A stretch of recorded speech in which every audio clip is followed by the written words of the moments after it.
Ողջունում եմ բոլորին, իմ շատ սիրելի հետևորդներին, ինչպես եք սիրելիներս, շնորհակալ եմ, որ միացել եք իմ ալիքին, շնորհակալ եմ, որ վստահում եք իմ բաղադրատոմսերին, գեղեցիկ մեկնաբանություններ եք գրում, ես դրանից ավելի ու ավելի եմ ոգևորվում և համեղ բաղադրատոմսեր եմ ձեզ ներկայացնում։ Այսօր հերթական համեղ կշտացնող, հագեցնող աղցան ենք պատրաստելու ոսպով, ամենահամեղներից է ու ամենահասարակներից է, մի փոքրիկ տարբերվում է մշտական բաղադրատոմսերից։ Եթե ձեզ հետաքրքրում է, մնացեք իմ հետ ու սկսենք պատրաստել։ Ինչ ենք օգտագործելու։ Նախ առաջինը սիրելիներս, ոսպը արդեն ես էփել եմ, շատ չեմ սիրում էփել, սիրում եմ, որ այն մի փոքրիկ պնդոտ է մնում, որովհետև աղցանի մեջ սիրում եմ, որ փափուկ չլինի շատ, վարունգ ենք օգտագործելու կանաչիներ, թարմ պղպեղ, կիտրոն, պաների տեսակներ է, փափուկ յուղոտ պանիր և չոր պարմեզան պանիր է, մի քանի հատ սովորական դդմիկ է, տապակված վիճակում, արդեն նախորդ տապակել եմ, որպեսզի տեսանյութը շատ չերկարի, լոլիկ է, մեր այգու լոլիկն է, սովորական փոքրիկ լոլիկներ են և համեմունքներ։ Սիրելիներս, ոսպը եփել եմ մի փոքրիկ աղով, շատ քիչ աղ եմ լցրել, որպեսզի ինքը ավելի համեղ լինի, որովհետև աղցանի մեջ շատ աղի բաներ չենք օգտագործելու, այնպես որ շատ հանգիստ կարող եք աղով եփել, մոտավորապես 15 րոպե եմ եփել, բայց դա կախված է ոսպի որակից։ Այս ոսպը շատ արագ է եփվում, եթե ես 5 րոպե էլ պահեի, ինքը սենց կբացվեր ու տգեղ տեսք կունենար։ Դուք արդեն կարող եք որոշել ապրանքանիշի որակից։ Յուրաքանչյուր ոսպի տուփի վրա իմ կարծիքով գրված է լինում, թե քանի րոպեում է եփվում։ Հիմա ինչ ենք անելու սիրելիներս, նախ վարունգ, սովորական վարունգ է, պետք է խորանարդիկների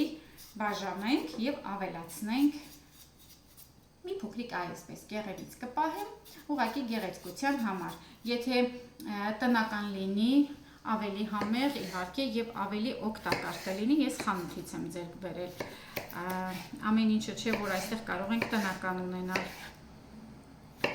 այսպես, խորանարդիկների հիմա կբաժանենք և կավելացնենք։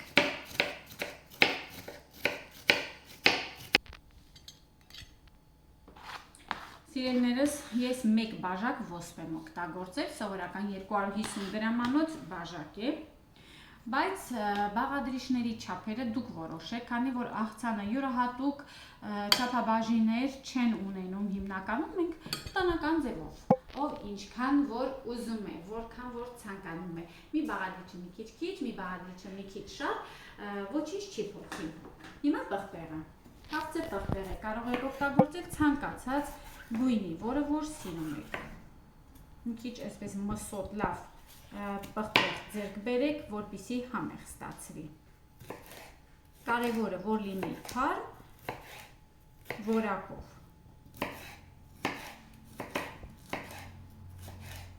Պղպեղը կտրատելուց սովորաբար ներսի կողմից են կտրում, դրսի կողմից դժվար է կտրելը և հնարավոր է ձեզ վնասել, կամ էլ սղոց դանակ օգտագործել։ Պղպեղը նույնպես խորանարդիկների են բաժանում։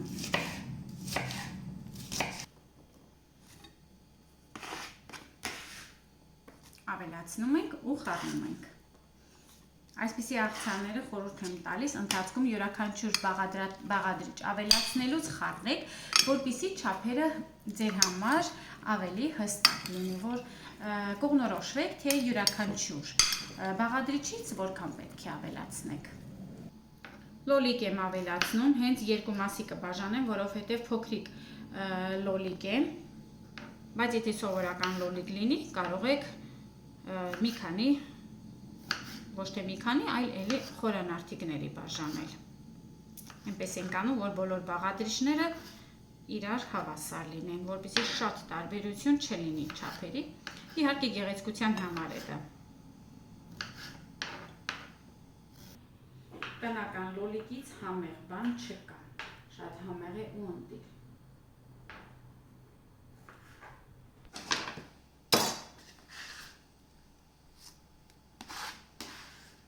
Այ գույնը շատ կարևոր է, տեսեք որքան գեղեցիկ է։ Կրկին խառնում ենք և հիմա ավելացնում ենք դդմիկը։ Այս դդմիկը նույնպես տնական է,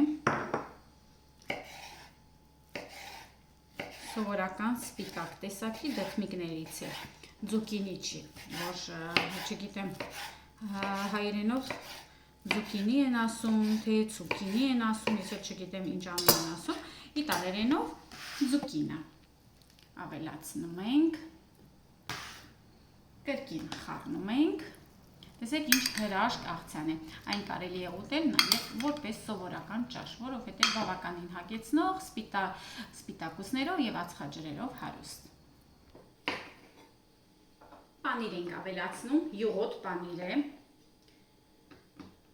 որ կարողանաք գեղեցիկ խորանարդիկների բաժանեք։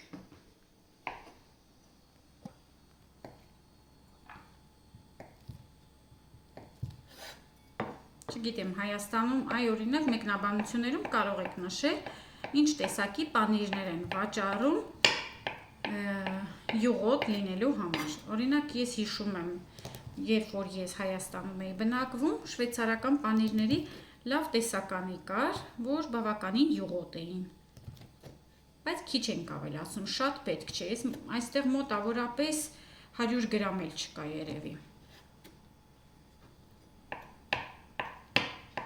Սա էլ ենք ավելացնում մեր աղցանին։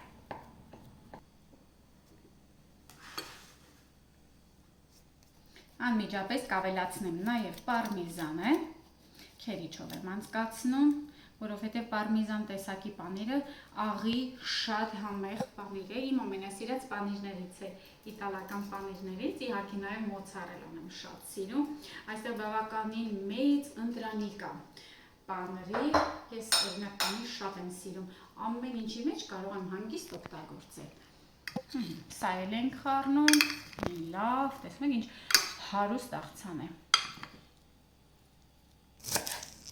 Թարմ կանաչի ենք ավելացնում, ես սա միք եմ ավելացնում, դուք կարող եք խառը, համեղ կանաչիներ ավելացնել, այնինչ ունեք տանը։ Իմ կարծիքով նման հարցերը պետք է ինքնուրույն որոշեք, թե ձեր ընտանիքի անդամները ինչպիսի կանաչի են նախընտրում, որն են շատ սիրում, դա էլ ավելացրեք։ Կես կիտրոնի հյութ, այսքանին բավական է։ Մի փոքրիկ ձեթ կանենք, ես զեյթունի ձեթ եմ օգտագործում, աղ կանենք և սև պղպեղ։ Համեմունքները ես երևի արդեն դուք ինձ լավ եք ճանաչում, ես շատ համեմունքներ չեմ օգտագործում։ Սիրում եմ, որպեսզի բաղադրիչների համն ու հոտը զգացվի։ Իսկ համեմունքները այն ծածկում են։ Եվ մի քիչ աղ։ Աղը իհարկե պես ճաշակի, իմ շատ սիրելի հետևորդներ և բարեկամներ, հետո կարող եք փորձել, եթե աղի էլի կարիք լինի, կարող եք ավելացնել։ Մի լավ կխառնենք, զգուշությամբ, որպեսզի բաղադրիչները գեղեցիկ տեսք ունենան և կմատուցենք։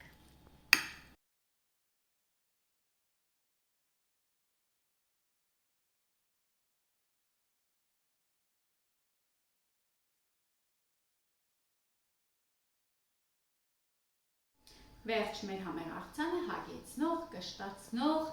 առողջարար պատրաստեք, սիրելիներս պատրաստեք, անուշարեք, ամռանը այսպիսի ուտեսներ պատրաստեք, որպես ուտելիք, որպես ճաշ, որովհետև ամեն ինչ պարունակում է իր մեջ, այնպես որ հանգիստ կարող եք օգտագործել մի փոքրիկ էլ հաց և ամեն ինչ պատրաստ է։